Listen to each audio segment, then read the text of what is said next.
बिस्मिल्लाहिर्रहमानिर्रहीम अस्सलाम वालेकुम। प्रीवियस लेक्चर में हम लोगों ने डेप्रिसिएशन मेथड में straight line method and reducing balance method को कंप्लीट कर लिया। आई होप के कॉन्सेप्ट्स क्लियर हो गए होंगे आप लोगों के कि डेप्रिसिएशन को किस तरह से हम लोगों ने जाके कैलकुलेट करना था। अच्छा, अभी के लिए हमारा फोकस यही है कि किसी भी एसेट के ऊपर डेप्रिसिएशन एक्सपेंस को कैलकुलेट कैसे करना है। ऑलराइट, फिर इसका किस तरह से यूजेज वगैरह करना है वो हम लोग बाद में देख लेंगे। अभी सिर्फ ये है कि कोई भी एसेट होगा तो उसके ऊपर for the year depreciation expense कैसे कैलकुलेट करेंगे। अगर कोई एसेट हम लोगों ने ड्यूरिंग द पीरियड एडिशंस के तौर पर लेकर आए, परचेज किया, तो उसके ऊपर जो डेप्रिसिएशन होती है वो कंपनी की पॉलिसी को देखा जाएगा कि कंपनी की पॉलिसी क्या है। अगर कंपनी की पॉलिसी है कि asset is depreciated full year in the year of purchase, तो हम लोग किसी किस्म के कोई प्रोपोर्शनेट बेसिस अप्लाई नहीं करेंगे, कोई टाइम फ्रैक्शन लगाने की जरूरत नहीं है। लेकिन अगर हमें डेट ऑफ परचेज गिवन है और क्वेश्चन साइलेंट है, तो ये अंडरस्टूड हो जाता है कि डेप्रिसिएशन एक्सपेंस को कैलकुलेट करते हुए हम लोगों ने टाइम फ्रैक्शन लगाना है और हम लोग उसको प्रोपोर्शनेट बेसिस पर लेकर जाएंगे। Third method of depreciation is units of production method. अच्छा, बड़ा सिंपल सा ये मेथड है। ये बिल्कुल ऐसी है जैसे स्ट्रेट लाइन मेथड था। सिर्फ फर्क क्या है कि स्ट्रेट लाइन मेथड में डेप्रिसिएशन कैलकुलेट करते हुए यूजफुल लाइफ इन ईयर्स थी, जबकि यूनिट प्रोडक्शन मेथड में डेप्रिसिएशन एक्सपेंस कैलकुलेट करते हुए हमारे पास जो यूजफुल लाइफ है वो इन नंबर ऑफ यूनिट्स है।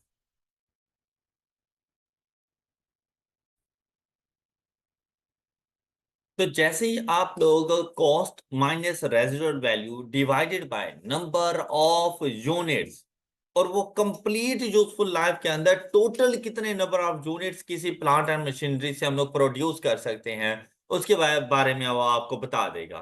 तो उसके साथ हमने उसको डिवाइड करना है, मतलब यूजफुल लाइफ इन यूनिट। जैसे ही हम लोग ये डिवाइड करते हैं ना, तो जो आंसर हमारे पास आता है वो होता है depreciation per unit. Depreciation per unit, और इसको हम लोग कहते हैं कि ये है हमारे पास डेप्रिसिएशन रेट। यहां पर जो रेट है ना वो इन टर्म्स ऑफ परसेंटेज नहीं होता, जैसा हम लोग स्ट्रेट लाइन मेथड या रिड्यूसिंग बैलेंस मेथड में कर रहे थे, in terms of percentage 20%, 30%, etcetera. लेकिन यहां पर ऐसा नहीं है, यहां पर एक वैल्यू आएगी और वो वैल्यू है पर यूनिट डेप्रिसिएशन एक्सपेंस। अब आपने देखना है क्या हर साल आप सेम क्वांटिटी प्रोड्यूस करोगे? नहीं, ऐसा नहीं है। कम ज्यादा नंबर ऑफ यूनिट्स बनाते रहोगे। तो अगर किसी साल में आप लोग ज्यादा नंबर ऑफ यूनिट बना रहे हो तो उसका डेप्रिसिएशन एक्सपेंस भी तो ज्यादा होना चाहिए। किसी साल कम बना रहे हो तो उसका डेप्रिसिएशन एक्सपेंस कम होना चाहिए। तो सिंपली आप लोगों ने डेप्रिसिएशन एक्सपेंस की कैलकुलेशंस के लिए रेट को मल्टीप्लाई करवा देना है नंबर ऑफ यूनिट्स प्रोड्यूस्ड और यूज। तो मोस्टली केसेस में हम लोग प्रोडक्शन की बात कर रहे होते हैं। नंबर ऑफ यूनिट्स प्रोड्यूस के साथ आप मल्टीप्लाई करवाओगे तो उस स्पेसिफिक पीरियड के लिए आप लोगों के पास डेप्रिसिएशन एक्सपेंस आ जाएगा। आई होप कि आपको मेरी ये बात समझ आ गई है। ये एक वाहिद ऐसा मेथड है जिसमें हमारा depreciation expense for the year zero भी हो सकता है। Otherwise depreciation expense for the year कभी भी जीरो नहीं होगा। लेकिन अगर आप यूज करते हो ना unit production method, output method, usage method, ये सारे इसी के नेम हैं, तो आप लोगों का डेप्रिसिएशन एक्सपेंस जीरो हो सकता है। कब? जब किसी किस्म की कोई प्रोडक्शन नहीं करेंगे तो डेप्रिसिएशन भी चार्ज नहीं होगी। हाँ, अगर इसी प्लांट एंड मशीनरी पे हम यूज कर रहे होते स्ट्रेट लाइन मेथड, चाहे हम लोग प्रोडक्शन ना करते, हम तब भी डेप्रिसिएशन एक्सपेंस चार्ज करते। हम रिड्यूसिंग बैलेंस मेथड यूज कर रहे होते, चाहे किसी किस्म की कोई प्रोडक्शन ना होती, हम डेप्रिसिएशन एक्सपेंस चार्ज करते।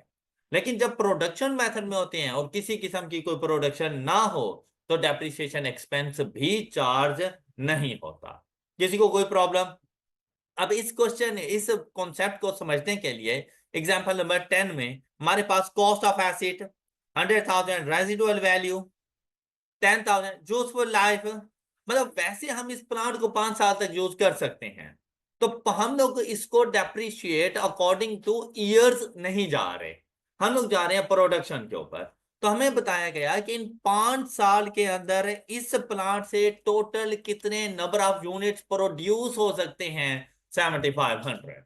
ऑलराइट, अब हम लोगों ने जब फाइंड करना होगा डेप्रिसिएशन एक्सपेंस, तो हम क्या करेंगे, 100,000 माइनस 10,000 डिवाइडेड बाय, अब 5 नहीं करना, 5 कर दिया तो स्ट्रेट लाइन मेथड बन जाएगा। अब क्या करना है, डिवाइडेड बाय 7500। तो देखो आपके पास ये वैल्यू क्या आ रही है, 12 रुपीज पर यूनिट, ये आप लोगों का डेप्रिसिएशन एक्सपेंस आ जाएगा। ऑलराइट, अब आपको बताया गया कि अगले 5 साल तक जो हम लोग प्रोडक्शन कर रहे हैं, वो फर्स्ट ईयर में 1500, सेकेंड ईयर में, थर्ड ईयर में, फोर्थ ईयर में और फिफ्थ ईयर में हमारी यह प्रोडक्शन है। और अगर आप इन तमाम को एडअप करो तो 7500 के इक्वल बन जाते हैं। ये बात क्लियर। अब अगर फर्स्ट ईयर का डेप्रिसिएशन एक्सपेंस फाइंड करना है तो 12 मल्टीप्लाइड बाय 1500, सेकेंड ईयर के लिए करना है तो 12 मल्टीप्लाइड बाय 1800, थर्ड ईयर के लिए 12 मल्टीप्लाइड बाय 12। तो आपके पास ये रेलिवेंट डेप्रिसिएशन एक्सपेंस आते जाएंगे। इनके दरमियान कोई सीक्वेंस नहीं होता। जैसे स्ट्रेट लाइन मेथड है तो हम लोगों ने कहा कि हर साल डेप्रिसिएशन एक्सपेंस सेम रहेगा। रिड्यूसिंग बैलेंस मेथड है तो हमने कहा कि हर साल depreciation expense at specific rate के मुताबिक डिक्रीज होता जाएगा। लेकिन इधर यूनिट प्रोडक्शन मेथड का कोई सीक्वेंस नहीं है। ये डिपेंड कर रहा होता है नंबर ऑफ यूनिट्स के ऊपर। नंबर ऑफ यूनिट्स कम होंगे डेप्रिसिएशन एक्सपेंस कम, ज्यादा हो गए डेप्रिसिएशन एक्सपेंस ज्यादा, नहीं हुआ किसी किस्म की कोई प्रोडक्शन तो डेप्रिसिएशन एक्सपेंस नील हो जाएगा। ऑलराइट, अगर किसी स्पेसिफिक ईयर के लिए आपने डेप्रिसिएशन कैलकुलेट करनी हो तो ऐसा नहीं है आप 12 पहले कैलकुलेट करें फिर उस 12 को मल्टीप्लाई करें नंबर ऑफ यूनिट्स के साथ। तो ये भी हो सकता है कि आप इसी को multiplied by number of units कर दो। सपोज आपने कैलकुलेट करनी है सेकंड ईयर के लिए डेप्रिसिएशन एक्सपेंस, और सेकंड ईयर में प्रोडक्शन कितनी है, आप इसी को मल्टीप्लाइड बाय 1800 कर दो, तब भी आपके पास आंसर 21,600 आ जाए। आई होप क्या मेरी बात पिक कर चुके हैं। उसके बाद आप लोगों ने कैरिंग अमाउंट कैसे फाइंड करनी है, उसका मेथड बिल्कुल सेम सेम। हर साल एसिड की कॉस्ट ठीक सेम सेम चल रही है, किसी किस्म की कोई चेंजेस नहीं है। और एक्यूमुलेटेड एप्रिसिएशन 18,000 फर्स्ट ईयर के लिए, इस 18,000 में हम लोगों ने ये ऐड किया तो हमारे पास ये एक्यूमुलेटेड एप्रिसिएशन आ गई। फिर 39,600 में हम लोगों ने ये वैल्यू ऐड की तो हमारे पास ये एक्यूमुलेटेड एप्रिसिएशन आ गई। मतलब हर प्रीवियस ईयर की एक्यूमुलेटेड एप्रिसिएशन में करंट ईयर का डेप्रिसिएशन एक्सपेंस ऐड कर दो तो करंट ईयर की एक्यूमुलेटेड एप्रिसिएशन आ जाएगी। Any problem? The last method is sum of digit method. Sum of digit method क्या है? सबसे पहली चीज आप इस चीज को समझो कि सम ऑफ डिजिट्स क्या है। सम ऑफ डिजिट से मुराद है कि 1 से लेकर यूजफुल लाइफ तक तमाम डिजिट्स का आपस में सम कर दो। यूजफुल लाइफ तक 1 से लेकर यूजफुल लाइफ तक तमाम डिजिट्स को आपस में ऐड ऑन कर दो तो आपके पास एक वैल्यू आ जाएगी, उसे कहा जाता है सम ऑफ डिजिट। अब अगर आपके एसिड की यूजफुल लाइफ है 5 साल तो इट मींस दैट आप 1 प्लस 2 प्लस 3 प्लस प्लस इन तमाम डिजिट्स को आपस में ऐड कर दो तो आपके पास वैल्यू क्या आ जाएगी, ये है सम ऑफ डिजिट। Got it? अब आप लोगों ने बेस इसको बनाना है, मतलब वही स्ट्रेट लाइन मेथड वाला ही काम है। रेजिडुअल वैल्यू आप लोग सबसे पहले स्ट्रेट लाइन मेथड में करते थे कॉस्ट माइनस रेजिडुअल वैल्यू, मतलब depreciable amount divided by useful life in years. फिर प्रोडक्शन मेथड में आए तो सेम था, सिर्फ फर्क क्या था कि लाइफ इन ईयर्स नहीं है, यूजफुल लाइफ इन यूनिट्स है। तो आप डेप्रिशिएबल अमाउंट को उसके साथ डिवाइड कर देते हैं। जब आप सम ऑफ डिजिट मेथड में जाते हो तब भी डेप्रिशिएबल अमाउंट और डिवाइडेड बाय, अब फर्क क्या आएगा, सम ऑफ डिजिट। और किसके साथ डिवाइड कर देंगे, 15 के साथ हम डिवाइड कर देंगे। अगर 6 इयर्स लाइफ हुई तो सम ऑफ डिजिट 21, 7 इयर्स हुई तो 28, और अगर 20 इयर्स हुई तो तो अब ऐसा नहीं है कि 1 + 2 + 3 + अप टू 20, अब इस पे फार्मूला अप्लाई कर देंगे। फार्मूला क्या है? बेसिकली जब आप लोगों ने क्यूएम पढ़ा था उसमें एक तो चैप्टर था अरिथमेटिक प्रोग्रेशंस के हवाले से, उसका सम फाइंड करना आप लोगों ने सीखा था।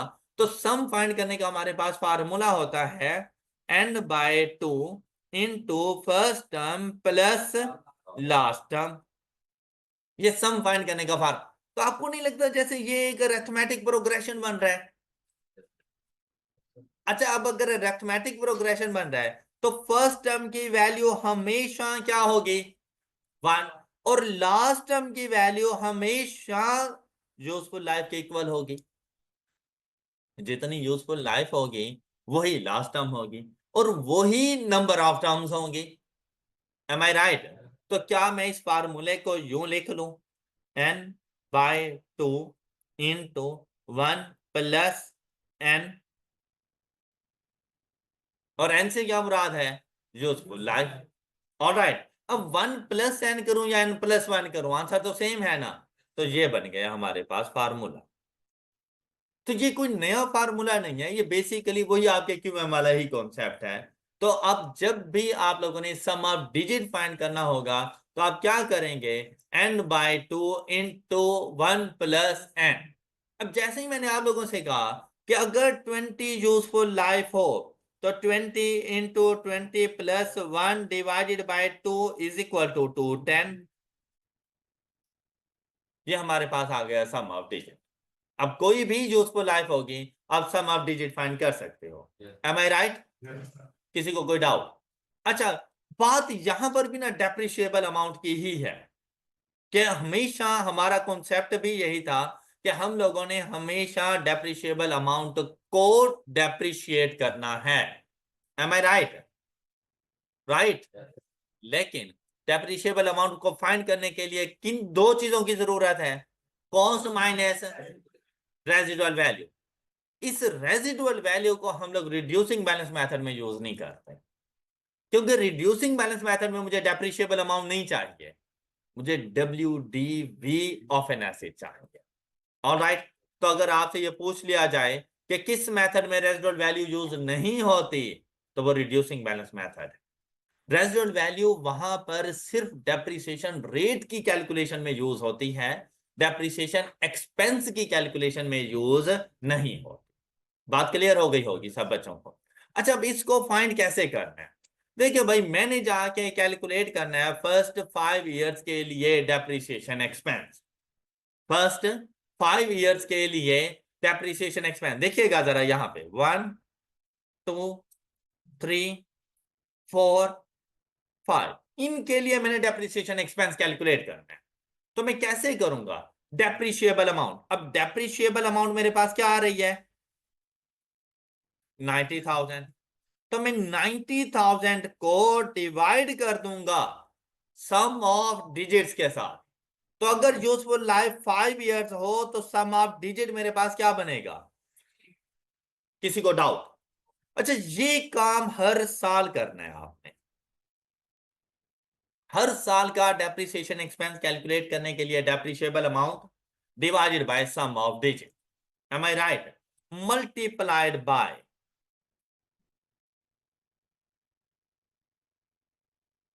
अब जो आप लोगों ने लाइफ लिखी थी ना 1 2 3 4 5 इयर्स, इसका उलट करते जाओ। 4 5 4 3 2 1, ये कहलाती हैं इनकी रिमेनिंग ईयर्स। अब यहां पर बच्चा ना एक मिस्टेक कर देता है कि जैसे मैं उसे कहता हूं ना कि भाई फर्स्ट ईयर का डेप्रिसिएशन एक्सपेंस है, आपके एसिड की यूजफुल लाइफ है 5 साल, आपका फर्स्ट ईयर लाजिम बात है डेप्रिसिएशन एक्सपेंस तो उस टाइम कैलकुलेट करूंगा जब फर्स्ट ईयर एंड हो जाएगा। एसिड परचेज किया मैंने 1 जनवरी ईयर 1 को, डेप्रिसिएशन कब चार्ज करूंगा? 31 दिसंबर ईयर 1। क्या एसिड अपनी लाइफ का 1 साल गुजार नहीं चुका? अच्छा, टोटल लाइफ कितनी थी? जब बच्चे कुछ से ये कहा जाता है ना कि रिमेनिंग ईयर्स, तो वो अपनी जगह पे ठीक है, वो कहता है भाई 1 साल गुजर चुका है तो रिमेनिंग ईयर्स तो 4 बच गए।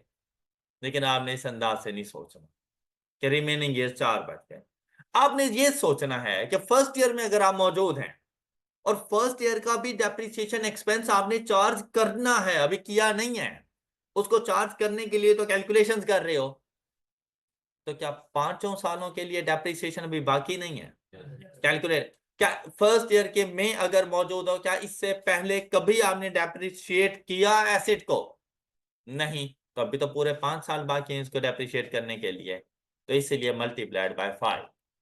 जब आप सेकेंड ईयर में जाते हो, सेकेंड ईयर 31 दिसंबर ईयर 2, तो इससे पहले एसेट कितनी मरतबा डेप्रिशिएट कर चुके हो? टोटल कितनी मरतबा करना है यूजफुल लाइफ तक? 5 मरतबा। तो बाकी कितने बच गए? तो मल्टीप्लाइड बाय 4। जब थर्ड ईयर में जाओगे, तो थर्ड ईयर में अगर आप पीछे देखो तो कितनी मरतबा एसिड अप्रिशिएट हो चुका है? अभी कितनी मरतबा बाकी है? तो मल्टीप्लाइड बाय 3। बात क्लियर हुई? अगर मैं आपके मुताबिक चलूं ना कि 4 3 2 1, तो ऐसा नहीं है जैसे लास्ट ईयर में आप कहोगे 0, तो जैसे ही मल्टीप्लाइड बाय 0 क्या, तो फिर तो मतलब फिफ्थ ईयर को आप डेप्रिशिएट ही नहीं कर रहे। M I right? जबकि हमने क्या कहा था, यूजफुल लाइफ के एंड तक एसिड ने डेप्रिशिएट होना है, तो फिफ्थ ईयर में भी तो होना है ना उसने। आई होप क्या मेरा पॉइंट पिक कर चुके हो। अच्छा, अब 5 साल के लिए तो बड़ा इजी था काम। अगर मैं आपसे कहूं कि एसिड की यूजफुल लाइफ है 15 साल, और आपने 9th ईयर का डेप्रिसिएशन एक्सपेंस बताना है मुझे। एसिड की यूजफुल लाइफ है 15 साल, और आपने मुझे 9th ईयर का डेप्रिसिएशन एक्सपेंस बताना है। सबसे पहली चीज, सम ऑफ डिजिट क्या होगा? सबसे पहली चीज, सम ऑफ डिजिट हमारे पास क्या आएगा? 120। सम ऑफ डिजिट हमारे पास क्या आएगा? चलो ये बात तो क्लियर हो गई कि डेप्रिशिएबल अमाउंट डिवाइडेड बाय 120 आप कर देंगे। मल्टीप्लाइड किस वैल्यू से करेंगे? हाँ जी, मल्टीप्लाई किस वैल्यू से करेंगे? कोई और? 10? कोई और? शाबाश, कोई बात नहीं, अपनी तरफ से बता दें। Useful life of the asset is 15 years. 9th year का डेप्रिसिएशन एक्सपेंस मैंने कैलकुलेट करना है, तो मैं depreciable amount divided by 120 sum of digit में करके बैठ गया। अब मैं कह रहा हूं मल्टीप्लाई किस वैल्यू के साथ करो। जैसे मैं 5 4 3 2 1 कर रहा था, तो 9th ईयर का डेप्रिसिएशन एक्सपेंस कैलकुलेट करते हुए मल्टीप्लाई किस वैल्यू से करूं? हाँ जी, अब सुनिएगा। मैंने आप लोगों से कहा, अब अगर मैं 9th ईयर में मौजूद हूं, तो इससे पहले कितनी मरतबा डेप्रिशिएट कर चुका हूं? 8। 15 में से 8 माइनस कर दो, बाकी कितने बच गए? Multiplied by 7। 9 नहीं। ऑलराइट, 9th ईयर में मौजूद हूं, तो इससे पहले 8 मरतबा डेप्रिसिएशन चार्ज कर चुका हूं। टोटल 15 मरतबा करनी है, तो अब कितनी बाकी रह गई है? 7। तो मल्टीप्लाइड बाय 7। Got it? अगर मैं 12th ईयर में मौजूद हूं और डेप्रिसिएशन एक्सपेंस चार्ज करना है, तो किससे मल्टीप्लाई करूं? Multiplied by 4। आई होप कि अब ये कॉन्सेप्ट क्लियर हो गया है। सम ऑफ डिजिट मेथड, अब आपको ज्यादा काउंट करने की जरूरत नहीं पेश आएगी। अब चाहे जो मर्जी यूजफुल लाइफ हो, चाहे जो मर्जी आपको ईयर दे दे डेप्रिसिएशन एक्सपेंस के लिए, आप कैलकुलेट करके दे सकते हैं। M I right? चले, अब देखिएगा जरा, इसके लिए हमारे पास डेप्रिसिएशन एक्सपेंस, फर्स्ट ईयर का डेप्रिसिएशन एक्सपेंस है 30,000। M I right? M I right? Second year का डेप्रिसिएशन एक्सपेंस है, थर्ड ईयर का डेप्रिसिएशन एक्सपेंस है, फोर्थ ईयर का डेप्रिसिएशन एक्सपेंस, और लास्ट ईयर का डेप्रिसिएशन एक्सपेंस। किसी को डाउट? अच्छा, ऐसा नहीं लग रहा जैसे रिड्यूसिंग बैलेंस मेथड की तरह इधर भी इनिशियल ईयर की डेप्रिसिएशन ज्यादा और सब्सिक्वेंट ईयर्स में डेप्रिसिएशन एक्सपेंस कम होता जाएगा? लेकिन थोड़ा सा फर्क है। फर्क किस चीज का है कि अगर आप लोग यहां पे थोड़ा सा गौर करें ना, तो हर साल डेप्रिसिएशन एक्सपेंस कांस्टेंट अमाउंट के साथ डिक्रीज हो रहा है। हर साल का डेप्रिसिएशन एक्सपेंस कांस्टेंट अमाउंट के साथ डिक्रीज हो रहा है। देखें, 36 लेस 6 किया 24, लेस 6 किया, लेस 6 12, लेस 6 6000, और अगले साल 0, यूजफुल लाइफ एंड हो गई है। और डेप्रिशिएट करना भी यूजफुल लाइफ के एंड तक था, उसके बाद ऐसी डेप्रिशिएट नहीं होता, चाहे आपके इस्तेमाल में ही क्यों ना रहे। जब यूजफुल लाइफ एंड हो गई है तो ऐसे एसिड को कहते हैं फुली डेप्रिशिएटेड एसिड। 5 साल के बाद 6th ईयर इसके ऊपर कोई डेप्रिसिएशन चार्ज नहीं होगी, 7th ईयर कोई डेप्रिसिएशन चार्ज नहीं होगा। कोई डाउट? चलिए, अब ये चीजें आपको समझ आ गई, ऑल क्लियर भाई? अब आप लोग कैरिंग अमाउंट तो फाइंड कर लेंगे ना, लेकिन इधर भी अगर आप लोग देखें तो लास्ट ईयर में at the end of useful life the acids accumulated depreciation is equal to its depreciable amount and the assets carrying amount is equal to its residual value. Any doubt? लेकिन जब आप लोग थे ना reducing balance method में, decrease तो वहां पर भी हो रहा था, लेकिन कांस्टेंट अमाउंट के साथ नहीं था, कांस्टेंट रेट के साथ था। वो इन टर्म्स ऑफ परसेंटेज अपने आप को डिक्रीज कर रहा था। हर पिछले साल के डेप्रिसिएशन एक्सपेंस में से डेप्रिसिएशन रेट जितना डिक्रीज होता है एक्सपेंस, ऑलराइट, और वो वैल्यू डिफरेंट होती है। रिड्यूसिंग बैलेंस मेथड में डेप्रिसिएशन एक्सपेंस कांस्टेंट रेट के साथ डिक्रीज होगा, जबकि सम ऑफ डिजिट मेथड में डेप्रिसिएशन एक्सपेंस कांस्टेंट अमाउंट के साथ डिक्रीज होता है। किसी का कोई क्वेश्चन? एग्जाम्पल नंबर 12 सॉल्व करके दें जल्दी।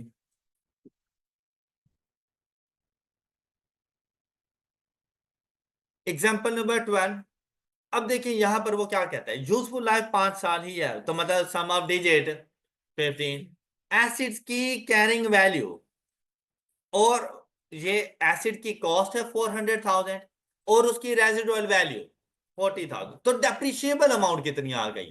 360,000। 360,000 ने इन टोटल डेप्रिशिएट होना है, divided by sum of digit method, और वो कितना है? 15। अब उसने हमसे क्या पूछा, कहते हैं ईयर 2 के एंड पर एसिड की, तो एसिड की कैरिंग अमाउंट के लिए तो ईयर 2 के एंड पर एसिड की कैमुलेटेड डेप्रिसिएशन का होना जरूरी है। ईयर 1 के लिए जब डेप्रिशिएट करूंगा तो multiplied by 5, am I right?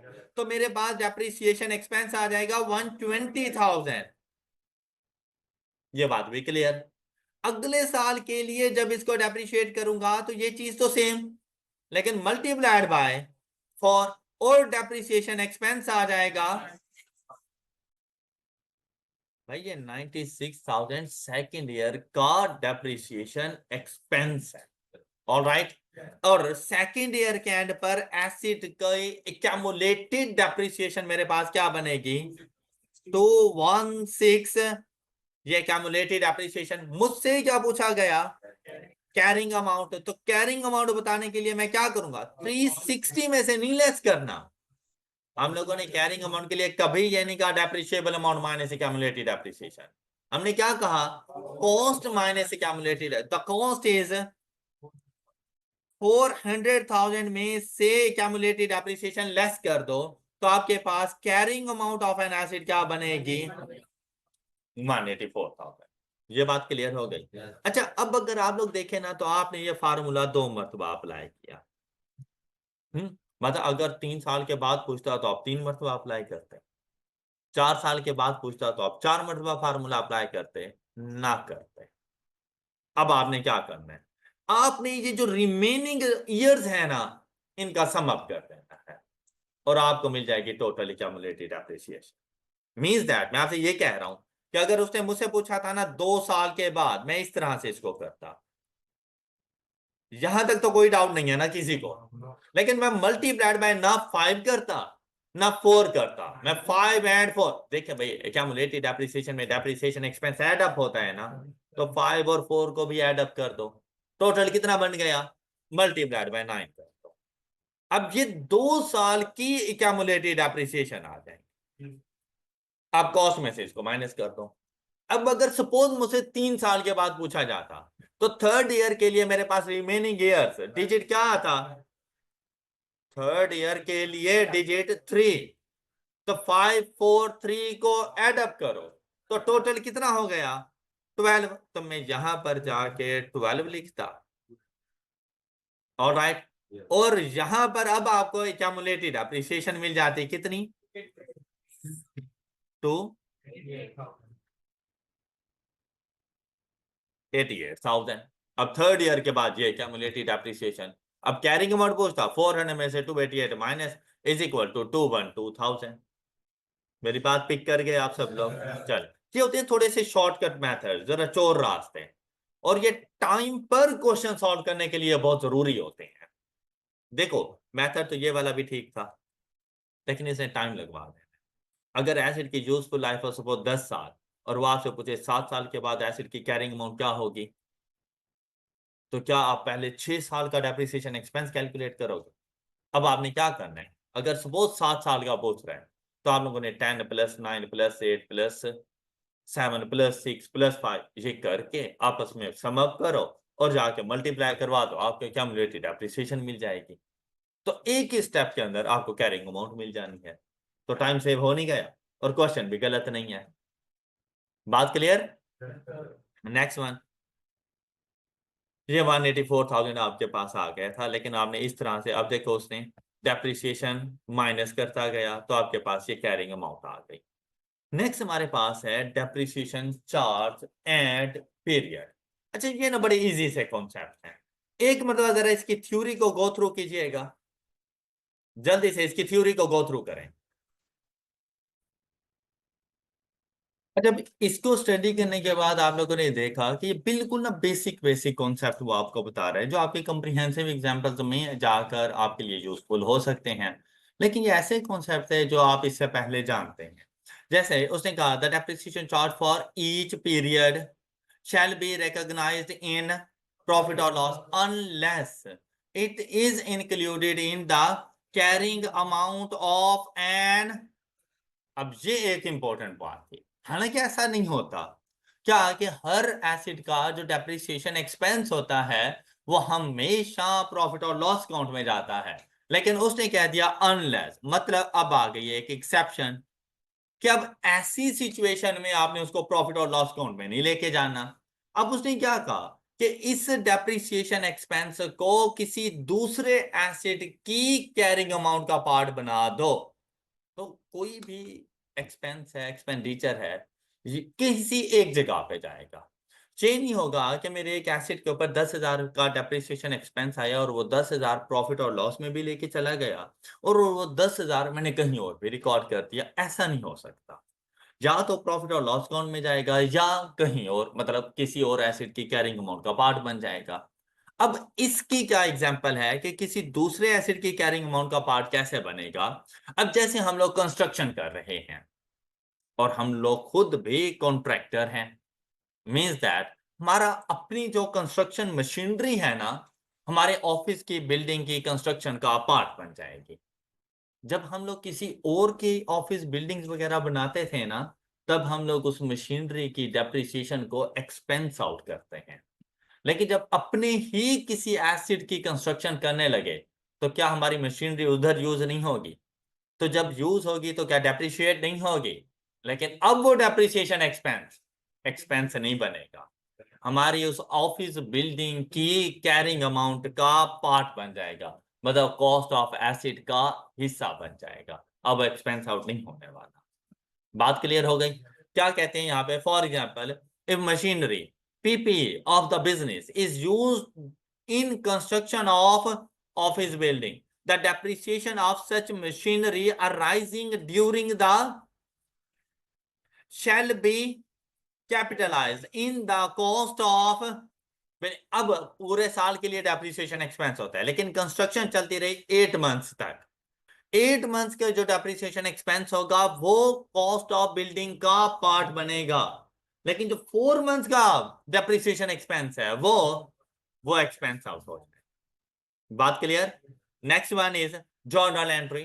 तो depreciation expense debit nature, expense है तो डेबिट नेचर। तो जब भी डेप्रिसिएशन एक्सपेंस की कैलकुलेशन करेंगे तो आप डेप्रिसिएशन एक्सपेंस अकाउंट को डेबिट करेंगे। अब ये जो डेप्रिसिएशन एक्सपेंस है ये आपके एसिड्स में से डिडक्ट नहीं होता, मतलब एसिड को क्रेडिट नहीं कर देना इसके अगेंस्ट, आपने इसको जाकर अलग से रिकॉर्ड करना होता है। और वो कौन से अकाउंट में जाएगा? एक्यूमुलेटेड डेप्रिसिएशन के अकाउंट में। और आपने एक्यूमुलेटेड डेप्रिसिएशन का अकाउंट क्रेडिट कर देना है। तो हर साल के एंड पर जब डेप्रिसिएशन एक्सपेंस की कैलकुलेशन करेंगे तो आप लोग ये जर्नल एंट्री रिकॉर्ड करेंगे, depreciation expense account debit and accumulated depreciation account credit. अब ये जो एक्सपेंस है ये एट द एंड जब क्लोजिंग करने लगेंगे इस अकाउंट की, तो ये मूव हो जाएगा प्रॉफिट और लॉस अकाउंट में। और जब इसकी क्लोजिंग करने लगेंगे तो ये बैलेंस शीट में आपके एसिड्स की कॉस्ट में से डिडक्ट हो जाएगा। बात क्लियर हो गई सब बच्चों को? नेक्स्ट कहते हैं depreciation is charged even if the asset is idle and not being used. कहता है कि आपने जब एक मरतबा एसिड अवेलेबल फॉर यूज हो गया, उसके बाद एसिड के ऊपर हर साल डेप्रिसिएशन चार्ज करना, चाहे आपका एसिड फारिग रखा हुआ है, आपके इस्तेमाल में नहीं है, फिर भी आप उसको पूरे साल के लिए डेप्रिशिएट करोगे। मेरी बात क्लियर है? मतलब जैसे एसी है, अगर ये इन्वर्टर ना हो, इन्वर्टर हो फिर तो सर्दियों में भी चल जाते हैं, अगर ये इन्वर्टर ना हो तो फिर तो हम सिर्फ इनको गर्मियों में यूज करते हैं, सर्दियों में तो ये पैक रहते हैं, हम इनका इस्तेमाल ही नहीं करते। अकाउंटिंग ईयर एंड हुआ तो क्या सिर्फ 6 माह का डेप्रिसिएशन एक्सपेंस चार्ज करूं? नहीं, पूरे साल का करूंगा, हालांकि बाकी 6 माह तो वो यूज ही नहीं हुए। तो यही बात यहाँ पे की गई है कि आपने हर टाइम पर डेप्रिसिएशन एक्सपेंस चार्ज करना है, चाहे एसिड अब आपके इस्तेमाल में है या फारिग रखा हुआ है। ऑलराइट, नेक्स्ट, हाउएवर, अब ये बात मतलब जो बात उसने बताई उसमें एक्सेप्शन आने लग गई। क्या कहता है? In following situation depreciation charge में बी, और ये एक इंपॉर्टेंट पॉइंट हो सकता है, और ये थ्योरेटिकल 2 मार्क्स का एक क्वेश्चन भी आ सकता है कि कौन सी ऐसी सिचुएशन है जिनमें डेप्रिसिएशन एक्सपेंस जीरो होगा। तो क्या लगता है कौन सी ऐसी सिचुएशन है जिनमें डेप्रिसिएशन एक्सपेंस जीरो होगा? सबसे पहली रीजन अभी हम लोगों ने पढ़ी कि अगर हम लोग production method, usage method of depreciation use कर रहे हैं तो depreciation charge can be zero while there is no production. Alright, दूसरा, लैंड के ऊपर क्या डेप्रिसिएशन चार्ज होती है? नहीं, तो लैंड के ऊपर भी जो डेप्रिसिएशन होगी वो जीरो। क्यों? Due to indefinite useful life. Alright, अब क्या कहता है ये? कहते हैं freehold land is an unlimited useful life and therefore is, अब बेसिक बात यही थी, लेकिन इस बात में आगे एक और डिफरेंट कॉन्सेप्ट आ गया। However, leased hold land is depreciated. FR1 में इसकी टेस्टिंग बहुत कम है, आपके पास लैंड आएगी तो मतलब आपने डेप्रिशिएट नहीं कर, लेकिन अगर वो इसको लैंड को मजीद डिफाइन करता है, कहते हैं कि फ्री होल्ड लैंड, तो फ्री होल्ड लैंड डेप्रिशिएट नहीं होती। लेकिन अगर है ना लीज्ड होल्ड लैंड, मतलब ऐसी ऐसी पीस ऑफ लैंड जिसको हम लोगों ने ना उधार पे लिया हुआ है 25 साल 50 साल के, तो उसकी कोई ना कोई लाइफ बन जाती है, तो उसे कहा जाता है लीज्ड होल्ड लैंड। तो जब उसकी एक लाइफ मौजूद है कि ये इतने अरसे तक हम लोगों ने ली हुई है, तो फिर उसको डेप्रिशिएट करेंगे। Since lease term is defined definite, तो मतलब पता होता है कि ये 25 साल के लिए है 50 साल के लिए है, तो फिर हम लोगों ने लैंड को भी डेप्रिशिएट करना होगा, अदरवाइज लैंड डेप्रिशिएटिंग। अगर वर्ड आ जाए सिर्फ लैंड तो आपने कभी नहीं डेप्रिशिएट करना, लेकिन अगर वो फ्री होल्ड और लीज्ड होल्ड में जाता है तो लीज्ड होल्ड लैंड डेप्रिशिएट होगी, फ्री होल्ड लैंड डेप्रिशिएट नहीं होती। सिमिलरली लैंड इंप्रूवमेंट्स, अब ये चीज, लैंड इंप्रूवमेंट्स क्या होती हैं? लैंड इंप्रूवमेंट्स मतलब उसके ऊपर हम लोग सड़क बना दें, उस सड़क के साथ हम लोग वो ग्रीन बेल्ट्स जो बना देते हैं, इस किस्म की चीजें। अब ये बेसिकली उस लैंड को इंप्रूव किया जा रहा है। कहता है पार्किंग लॉट्स, साइड वॉक्स, लैंडस्केपिंग, इरिगेशन सिस्टम, लैंड के ऊपर जैसे हाउसिंग सोसाइटी बनाई जाती है, तो हाउसिंग सोसाइटी बनाने के लिए तो बेसिकली उस लैंड को डिकोर किया जाता है ना। क्या आपको बताया जाता है, वसी कुशादा सड़कें, पार्क्स, इस किस्म की चीजें। तो वो बेसिकली अब वो बिल्डिंग्स तो नहीं है, वो उस लैंड की इंप्रूवमेंट्स हैं। और लैंड की इंप्रूवमेंट्स आप लोगों ने have a limited useful life and are depreciate. तो लैंड के ऊपर जो बिल्डिंग बनती है, लैंड डेप्रिशिएट नहीं होगी, लेकिन बिल्डिंग तो होगी ना। तो लैंड के ऊपर अगर रोड्स बन रही हैं, वो डेप्रिशिएट होंगे। लैंड के ऊपर कोई पार्क्स बन रहे हैं, वो डेप्रिशिएट होंगे। कोई पार्किंग लॉट्स बन रही हैं, वो डेप्रिशिएट होंगे। ऑलराइट, क्योंकि कुछ अरसे के बाद उनकी लाइफ एंड हो जाएगी, फिर आपको दोबारा से बनाने पड़ेंगे। Any problem? All clear? then depreciation will be zero when fully depreciated as it is। ये अभी मैं आपसे बात कर रहा था कि किसी एसिड की यूजफुल लाइफ है ना 5 साल, तो ये आप पे मैंडेटरी नहीं है कि 5 साल बाद आप उसको डिस्पोज कर दो। आपने देखा your acid is in good condition after the end of useful life, तो आप उसको मजीद यूज करते रहो, कोई रिस्ट्रिक्शन नहीं है। आप उसको 6th year, 7th year, 8th year आप यूज करो उसको, लेकिन आप उसको डेप्रिशिएट नहीं कर सकते। तो उस एसिड के लिए जो अपनी लाइफ को कंप्लीट कर चुका हो, उस एसिड के लिए किसी किस्म का कोई डेप्रिसिएशन एक्सपेंस चार्ज नहीं करो। ऑलराइट, चाहे उसकी रेजिडुअल वैल्यू नील हो, चाहे उसकी रेजिडुअल वैल्यू कोई एक स्पेसिफिक अमाउंट हो, तो वो एसिड आपकी बुक्स में हमेशा अपनी रेजिडुअल वैल्यू के ऊपर रहेगा। और जो डेप्रिशिएबल अमाउंट आपने कही थी, वो सारे का सारा डेप्रिशिएट कर चुका है, उससे ज्यादा वो डेप्रिशिएट नहीं हो सकता। बात क्लियर? नेक्स्ट कहते हैं no depreciation will be charge when residual value exceeds, जब रेजिडुअल वैल्यू कैरिंग अमाउंट से ज्यादा हो जाए। हालांकि ऐसा होता नहीं है। क्या होता है कि हमारी जो रेजिडुअल वैल्यू है ना, हमारी कैरिंग अमाउंट के इक्वल आ जाती है। अगर हमारी कैरिंग अमाउंट ज्यादा हो, तो वो डेप्रिशिएट होती रहेगी जब तक कि वो रेजिडुअल वैल्यू के इक्वल ना आ जाए या उससे कम ना हो जाए। जैसे ही आपको लगे ना कि भाई हमारे पास कैरिंग अमाउंट कम हो गई या रेजिडुअल वैल्यू के इक्वल आ गई, डेप्रिसिएशन स्टॉप कर। बात क्लियर? तो आपने देखा जो प्रीवियस एग्जांपल्स हम लोग सॉल्व कर रहे होते थे, हमारे एसिड की देखिए रेजिडुअल वैल्यू क्या होती थी at the end of the period. क्या रेजिडुअल वैल्यू हमारे एसिड की? तो हम लोग में 10,000 जैसी इसकी कैरिंग अमाउंट हो गई, उसके बाद हम उसको डेप्रिशिएट नहीं कर। ये लास्ट पॉइंट ये था। बात इक्वल समझ आ गई सब बच्चों को? अच्छा, 4 पॉइंट्स है, कौन कौन से? एक तो हमारे पास है कि अगर हम लोग यूजेज मेथड अप्लाई करते हैं तो डेप्रिसिएशन जीरो। फिर आप लोगों ने ना लैंड वाले पॉइंट को इतना डिटेल में नहीं लेकर जाना। आप लोगों ने सिंपली ये लिख देना है कि freehold land is not depreciated due to indefinite life, बस इतनी सी बात लिख देना। फिर आप लोगों ने बता देना है depreciation will B zero for fully depreciated assets. And the last point is when residual value exceeds carrying amount, depreciation charge is zero. बात क्लियर हो गई? Next one, depreciation of an acid begins, कब start करेंगे किसी भी acid के depreciation को? When it is, ये नहीं कि when it is purchased, when it is received, नहीं, when it is available for use, मतलब आफ्टर इंस्टॉलेशन। इंस्टॉलेशन पे जितना टाइम लग रहा है वो डेप्रिशिएट नहीं होगा। उसके बाद देखें when it is in the location, अब यूज से क्या मुराद है? वही condition, location and condition necessary for it to be capable of operating in the manner intended bye.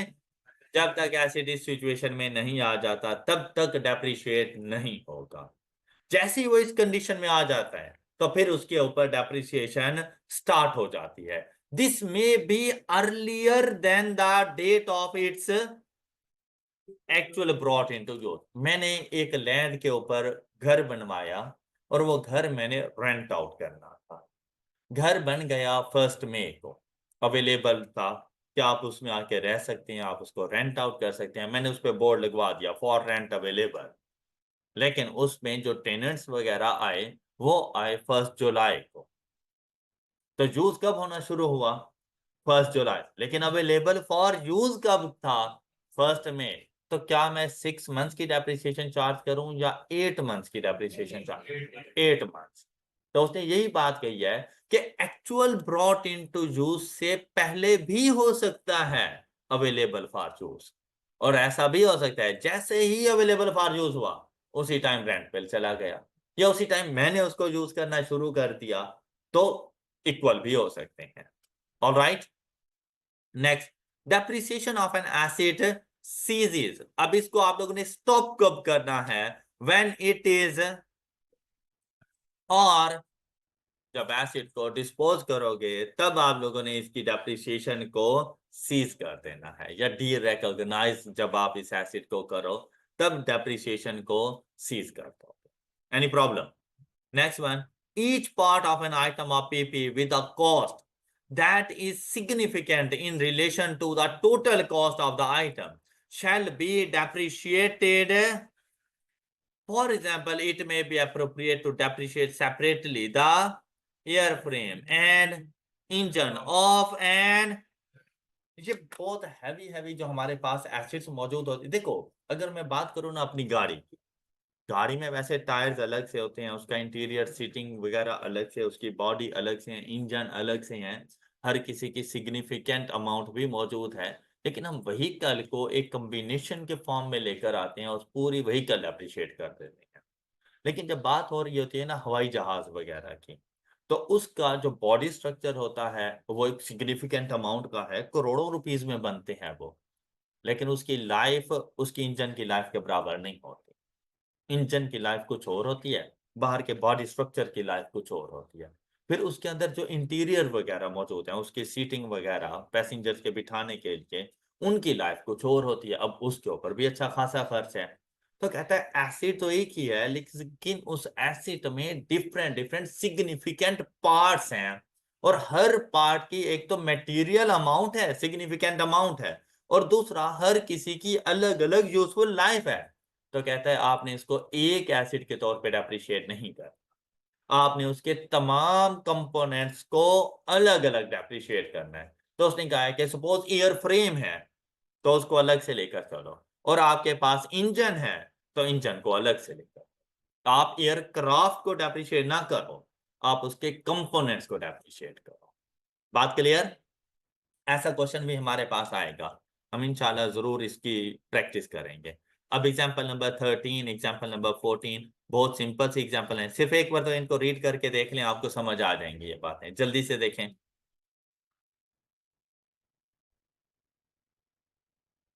अब एग्जांपल नंबर 13 में तो सिंपल सी बात ही देखें, आप अगर एक बना बनाया घर लेते हैं तो आप सिर्फ बिल्डिंग थोड़ी ले रहे होते हैं, आप उस बिल्डिंग जिस लैंड पे बनी हुई है वो लैंड भी तो ले रहे हैं ना। तो आपने वो जो टोटल प्रॉपर्टी परचेज की वो 5 मिलियन की थी, और उसमें 2 मिलियन की आपके पास लैंड है और 3 मिलियन की उस पर बिल्डिंग है। अब लैंड की तो यूजफुल लाइफ है नहीं, लेकिन इस बिल्डिंग की तो यूजफुल लाइफ है ना। तो जब आपने डेप्रिशिएट करना होगा ना, आप इस 5 मिलियन को डेप्रिशिएट नहीं करोगे, आपने जाकर सिर्फ बिल्डिंग की वैल्यू को डेप्रिशिएट करना है। 3 मिलियन को डेप्रिशिएट करोगे over the period of 50 years, तो हर साल डेप्रिसिएशन एक्सपेंस कितना बन जाएगा? 60,000। तो हर साल आपने 60,000 का डेप्रिसिएशन एक्सपेंस चार्ज करना है। ऐसा ना हो कि 5 million divide by 50 is equal to 100,000। 100,000 का डेप्रिसिएशन एक्सपेंस चार्ज नहीं करना, लैंड के ऊपर डेप्रिसिएशन चार्ज नहीं होगी।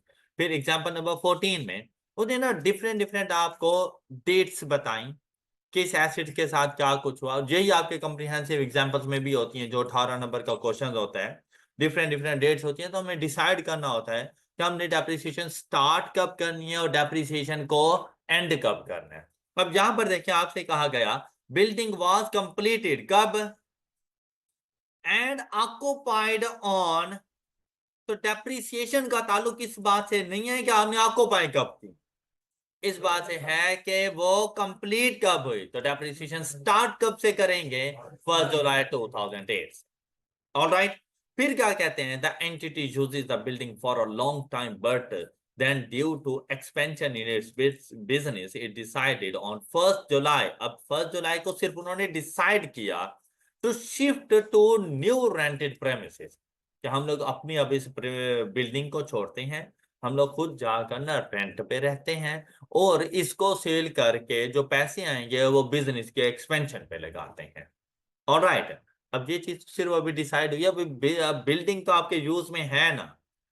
फिर क्या हुआ, कहते हैं the entity shifted to new premises. अब हम लोगों ने अपनी बिल्डिंग को किस दिन छोड़ा, 1 अगस्त 2015।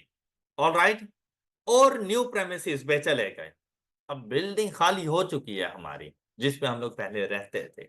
इस दिन ये खाली हो गई, अब इसके बाद हम इसको यूज नहीं कर रहे, लेकिन हमने इसको डिस्पोज किस दिन जाकर किया। अब बात यह आती है कि depreciation expense for the year 2015 मैं कब तक चार्ज करूं, क्या 1 जुलाई 2015 तक, क्या 1 अगस्त 2015 तक, कब तक। बस आप ये देखो कि जो उस एसेट का ऑनर होता है डेप्रिसिएशन उसी ने चार्ज करनी होती है।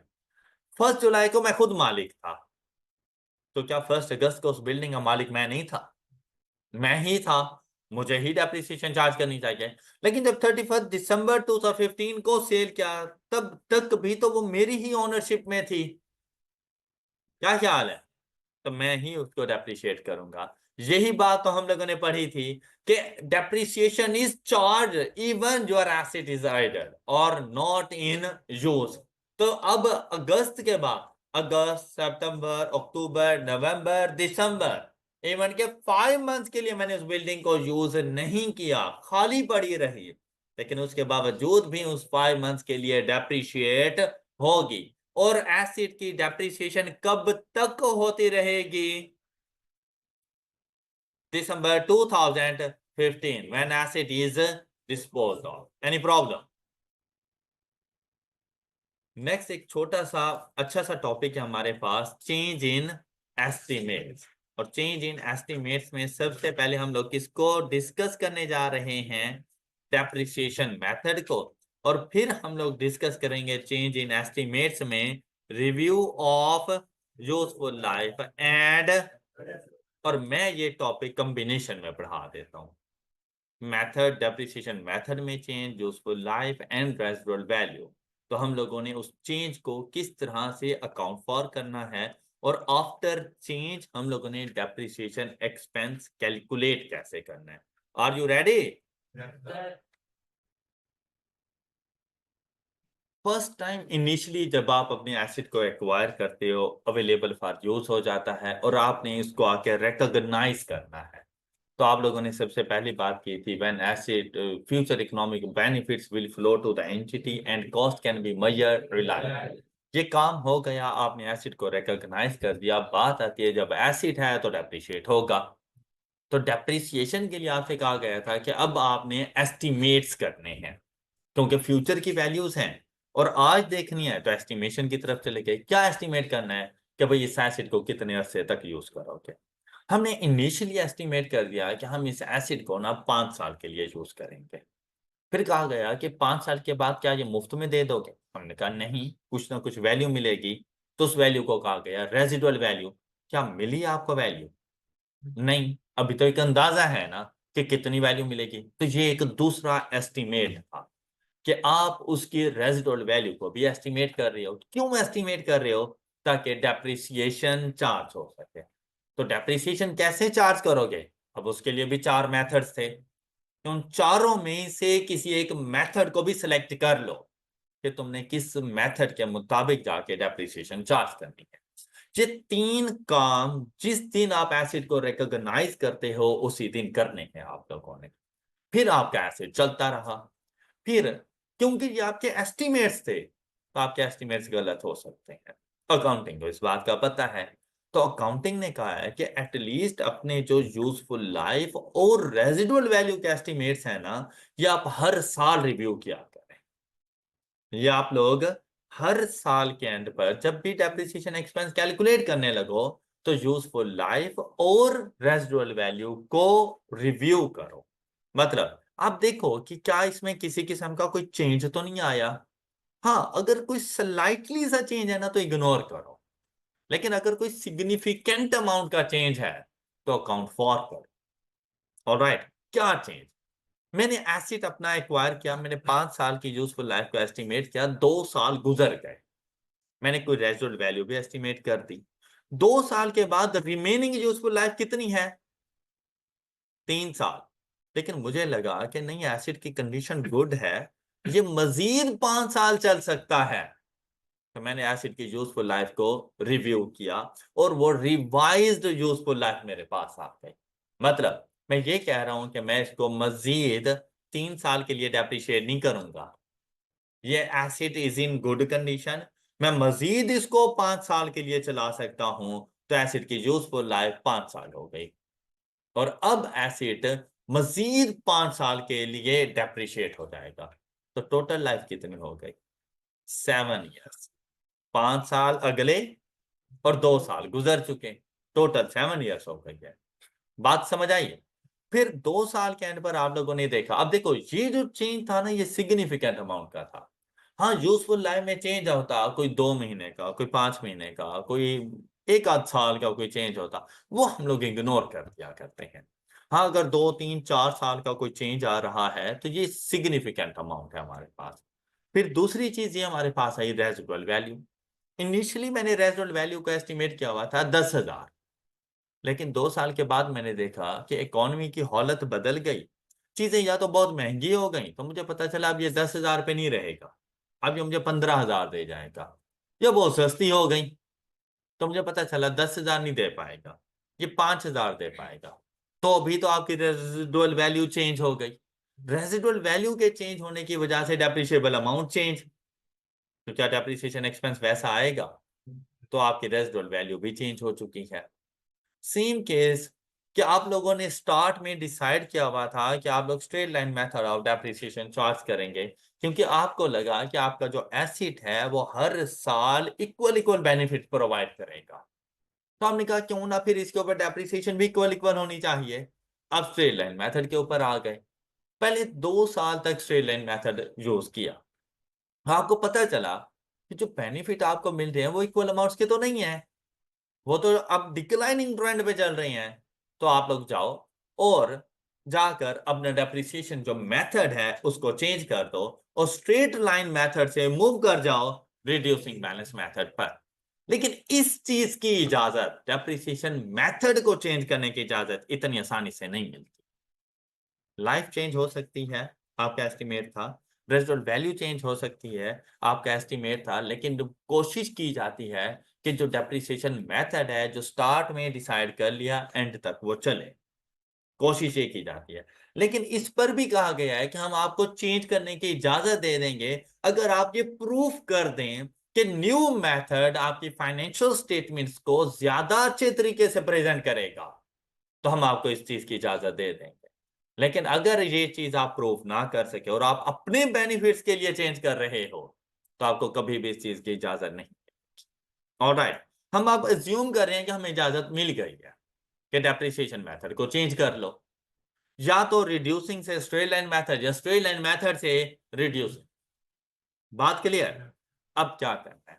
अब देखो भी, जब तक चेंज नहीं आता इन तीनों में से किसी भी एक चीज का चेंज या तीनों का चेंज या तीनों में से किसी दो चीज का चेंज, मेथड आगे सॉल्व करने का एक जैसा ही है। और वो मेथड क्या है कि जब तक चेंज नहीं आता तब तक तो पुराना मेथड, डेप्रिसिएशन मेथड भी ओल्ड, जो यूजफुल लाइफ थी वो भी जो इनिशियली आपने एस्टिमेट की थी वही चलेगी, जो आपके पास रेजिडुअल वैल्यू थी जो इनिशियली एस्टिमेट की थी वही चलेगी। जिस दिन चेंज आया एस्टिमेट्स में, आपने उस दिन एसिड की कैरिंग अमाउंट फाइंड करनी है। क्या? जिस दिन एसिड्स के एस्टिमेट्स में चेंज आया उस दिन एसिड्स की कैरिंग अमाउंट फाइंड करनी है। बात क्लियर है? और वो carrying amount future remaining useful life के लिए कॉस्ट ऑफ एसिड बन जाएगी। क्या? जो carrying amount at the date of change in accounting estimates है, उसको रिमेनिंग रिवाइज्ड यूजफुल लाइफ के लिए डेप्रिशिएट करना है। कॉस्ट ऑफ एसिड कंसीडर कर लेना उसको। अब ओरिजिनल कॉस्ट ऑफ एसिड को छोड़ देना। ऑलराइट, अब इससे रेलिवेंट एक एग्जांपल देखते हैं। जैसे यहां पे कहता है कि भाई एसिड की कॉस्ट है 10,000, यूजफुल लाइफ है 10 years, straight line method of depreciation है विद नील रेजिडुअल वैल्यू, लेकिन कब? 2001। बात क्लियर? तो 2001 के लिए आपने अपने एसिड को कैसे डेप्रिशिएट किया होगा? 10,000 divided by 10 is equal to 1।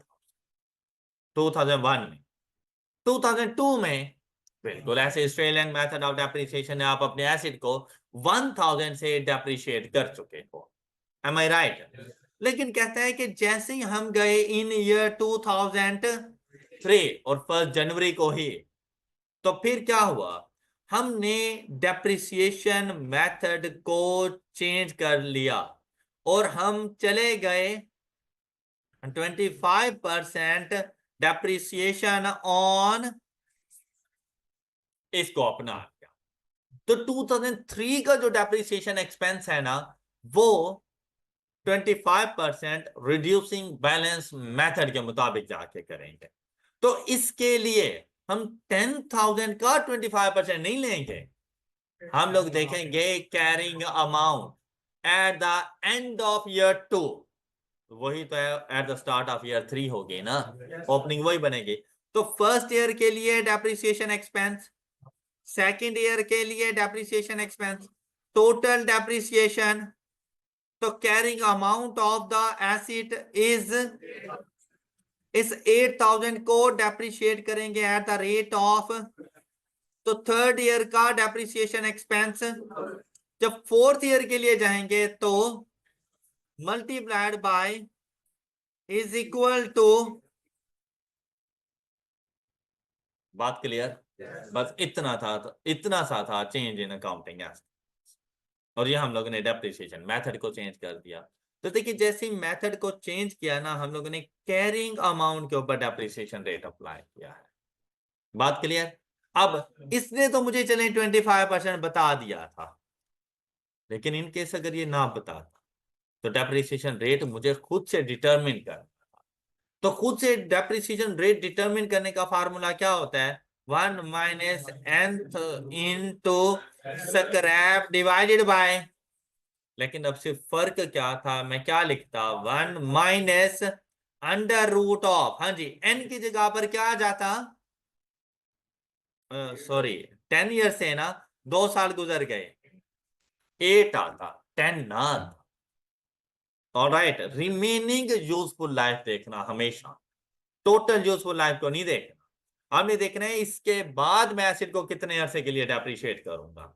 तो 8 में 10 में से 2 साल गुजर गए, बाकी 8 साल। तो यहां पर 8th रूट ऑफ रेजिडुअल वैल्यू नील थी, तो मैं क्या यहां पे 0 लिख दूं? नहीं, अगर 0 लिखेंगे तो डेप्रिसिएशन रेट 100% बन जाएगा। मैं सारे के सारे एसिड एक ही साल में डेप्रिशिएट कर दूं, ऐसा नहीं होता। वैसे तो स्क्रैप वैल्यू कुछ ना कुछ होगी, जो होगी वो लिख दोगे। लेकिन इन केस अगर स्क्रैप वैल्यू नील हो, तो रिड्यूसिंग बैलेंस मेथड में डेप्रिसिएशन रेट की कैलकुलेशन करते हुए आप लोगों ने 0 पुट नहीं करना, आपने 1 रुपी कंसीडर करना है इसको। Clear? And divided by cost 10,000 नहीं जाके लिखेंगे। अब कॉस्ट क्या बन गई है? Carrying amount of the acid at the time when estimates change. Got it? और वो क्या है? 8,000। बात क्लियर? वैसे इससे क्या मेथड से रेट आ रहा है हमारे पास? मतलब इस तरह का कोई आंसर आ रहा है, तो इस वजह से उसने हमें खुद बता दिया कि आपने एसिड को डेप्रिशिएट इस वैल्यू पे करना है। गिवन कहाँ है रेजिडुअल वैल्यू? नील है ना, तो नील के सिचुएशन में 0 नहीं पुट कर सकते। अदरवाइज अगर यहाँ पे कोई वैल्यू होती तो मैं वही पुट कर, क्योंकि चेंज सिर्फ डेप्रिसिएशन मेथड का था, ना तो यूजफुल लाइफ का चेंज था, ना रेजिडुअल वैल्यू का चेंज था, तो वो एज इट इज रहेंगे। लेकिन सिर्फ फर्क क्या है कि लाइफ वो फुल नहीं आएगी, फिर रिमेनिंग यूजफुल लाइफ आएगी। Any doubt? अच्छा, स्ट्रेट लाइन मेथड में हम लोगों ने कहा था कि depreciable amount divided by useful life, तो हमारे पास आ जाता है आंसर डेप्रिसिएशन रेट, जैसे अभी कर रहे थे 10,000 डिवाइडेड बाय 10, आंसर क्या आया 1,000, हम लोग ने डेप्रिसिएशन चार्ज कर दिया। लेकिन इसके लिए एक तो यही होता है कि कॉस्ट, मतलब अगर रेजिडुअल वैल्यू नील है तो कॉस्ट ही तो डेप्रिशिएबल अमाउंट है, cost divided by useful life is equal to depreciation expense. Got it? लेकिन फ्यूचर में ऐसा हो सकता है कि आपको कॉस्ट ऑफ एसिड ना गिवन हो, तो जब कॉस्ट ऑफ एसिड गिवन नहीं है तो बच्चा ये समझता है कि शायद मैं स्ट्रेट लाइन मेथड अब यूज ही नहीं कर सकता, क्योंकि कॉस्ट ऑफ एसिड गिवन नहीं है। वो अपनी तरफ से सही है, लेकिन स्ट्रेट लाइन मेथड फिर भी यूज हो सकता है। उसके लिए क्या है दूसरा method, carrying amount of the acid divided by remaining useful life, तब भी डेप्रिसिएशन एक्सपेंस बिल्कुल सेम आएगा।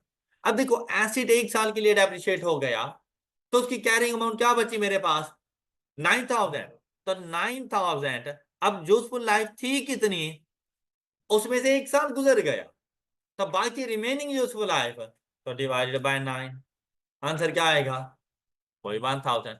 अच्छा, अगर मैं थर्ड ईयर पे गया तो 1 साल के लिए मजीद अप्रिशिएट हो गया, कैरिंग अमाउंट क्या मिलेगी, कितने साल गुजर गए तो बाकी कितने बाकी रह गए, तो क्या अभी भी वही 1,000 नहीं आ गया? ओके, यही मेथड इसने यहां पर अप्लाई किया है। तो यहां से परेशान ना हो जाना कि ये 9,000 डिवाइडेड बाय 9 क्यों कर, आप 10,000 डिवाइडेड बाय 10 कर दें या carrying amount divided bye remaining useful life कर दें, आंसर में कोई चेंज नहीं, कोई प्रॉब्लम? गुड। नेक्स्ट है review of useful life and residual value.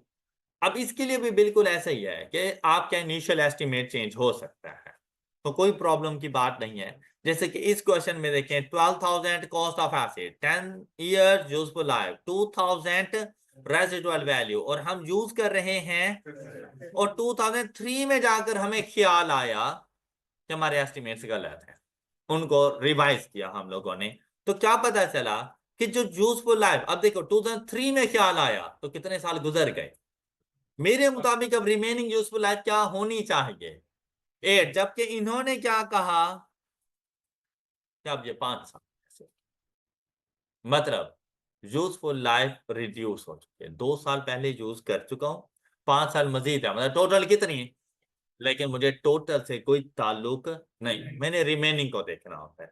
तो उसने भी मुझे यही बताया, the remaining useful life is now 1। लेकिन क्वेश्चन में एक बात का ख्याल रखिएगा कि अगर वो आपसे ये कहते, बड़ा इंपॉर्टेंट पॉइंट बताने जा रहा हूं, कि अगर वो आपसे ये कहते it was estimated that the acids useful life is 5 years, तो फिर 5 नहीं लेंगे, तो फिर 5 में से 2 साल गुजर चुके हैं, अब 3 साल लेंगे, हमें रिमेनिंग यूजफुल लाइफ चाहिए। मोस्टली केसेस में रिमेनिंग ही बताता है, लेकिन आपके नॉलेज को टेस्ट करने के लिए हो सकता है वो आपसे कह दे asset useful life is now 5 year, मतलब 10 से 5 पे आ गई, तो 2 साल गुजर गए, तो रिमेनिंग कितने होंगे फिर, तो फिर मैं कैलकुलेशन के लिए 3 ईयर चूज करूंगा। ऑल राइट, अभी के लिए कितने करेंगे हम, 5 ईयर, और साथ में इससे पहले रेसिडुअल वैल्यू कितनी थी, अब उसने क्या कहा, अब इसमें भी चेंज आ गया, लेकिन मेथड ऑफ डेप्रिसिएशन सेम। तो ईयर 1 के लिए जो जब डेप्रिसिएशन करूंगा, तो 12,000 minus 2,000, depreciable amount is 10,000 divided by 10 is equal to, year 1 के लिए भी 1,000, ईयर 2 के लिए भी 2,000 डेप्रिसिएशन हो गई, एक्यूमुलेटेड डेप्रिसिएशन। तो ईयर 3 में एसिड की कैरिंग अमाउंट क्या बनेगी 10,000, 12,000 में से 2,000 गया 10,000, अब कॉस्ट ऑफ एसिड 12,000 थी, उसमें से 2,000 एक्यूमुलेटेड एप्रिसिएशन लेस कर दी, तो जिस दिन एस्टिमेट चेंज हुआ इन ईयर 3, मेरे एसिड की कैरिंग अमाउंट क्या है 10,000, 8,000 नहीं है। 10,000। क्लियर? अच्छा, 10,000 को डेप्रिशिएट करेंगे माइनस रिवाइज्ड रेजिडुअल वैल्यू। अगर इसमें कोई चेंज ना होता तो मैं 2000 ही लिखता, लेकिन अब ये चेंज हो गई है तो मैं minus divided by remaining useful life. अब देखिए भाई, यूजफुल लाइफ में चेंज हो या ना हो, डेप्रिसिएशन मेथड चेंज है या रेजिडुअल वैल्यू चेंज है, लाइफ हमेशा रिमेनिंग जाएगी। ऑलराइट? क्या डेप्रिसिएशन मेथड में सिर्फ चेंज है, बाकी किसी में कोई चेंज, तब भी रिमेनिंग यूजफुल लाइफ। सिर्फ रेजिडुअल वैल्यू में चेंज है, बाकी किसी में चेंज नहीं है, तब भी remaining useful life. Depreciation method और रेजिडुअल वैल्यू दोनों में चेंज है, तब भी रिमेनिंग यूजफुल लाइफ। इवन के यूजफुल लाइफ में भी चेंज है, तब भी new remaining useful life. Alright? और अब यूजफुल लाइफ क्या यूज करेंगे, तो डेप्रिसिएशन एक्सपेंस अब कितना चार्ज करना है, 1400। ईयर 3 के लिए भी 1400, ईयर 4 के लिए भी, और अगले 5 साल के लिए 1400 ही डेप्रिसिएशन एक्सपेंस चार्ज करेंगे। आई होप कि आप लोगों को चेंज इन अकाउंटिंग एस्टिमेट्स की समझ आ चुकी होगी। बेसिक सारे कॉन्सेप्ट्स वगैरह कंप्लीट हो चुके हैं हमारे। डेप्रिसिएशन की कैलकुलेशन कैसे करनी है, उनकी रिकॉर्डिंग कैसे करनी है, एक्सचेंज ऑफ एसेट्स भी हम लोगों ने देख लिया था, हम लोगों ने चेंज इन अकाउंटिंग एस्टिमेट्स को भी देख लिया है।